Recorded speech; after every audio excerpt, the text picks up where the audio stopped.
Depression সবার মধ্যেই আছে কম বেশি। আমরা যারা আছি এখানে আমাদের ভাই ব্রাদার সবাই কোনো না কোনো কারণে আমরা সবাই কম বেশি ডিপ্রেশনে আছি।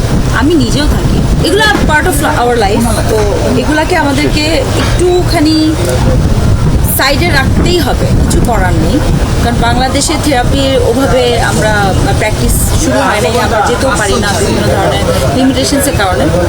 আমার মনে হয় আমাদের একটু স্ক্রিন টাইমটা কমিয়ে দেওয়া উচিত, যেটার জন্য আপনারা অনেক কেউ আমাকে অনেক খুব কমপ্লেন করে, আমাকে নাকি টেক্সটগুলো আমি রিপ্লাই করে নাই, সেই কারণ আমি স্ক্রিন টাইম আমার একদম নাই। আমি ফোনে খুবই কম থাকি, ফোনে খুব কম সময় দিই। তো আমার নোটিফিকেশনস অফ টাইম একটু কমিয়ে আমরা যদি পার্সন টু পার্সন ইন্টারাকশনটা বেশি করি, যেটা আমি প্রেফার করি, কয়বার বলবো, মানুষের গালি খাওয়ানোর জন্য আপনারা এইসব করছেন, হাত কেটে ফেলছে।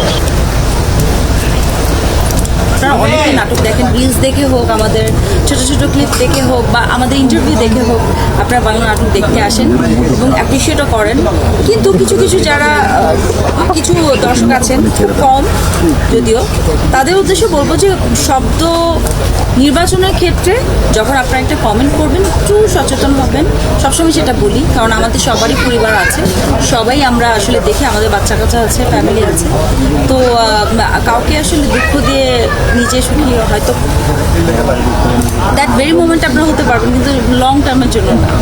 তো লেটস জাস্ট স্টে পজিটিভ।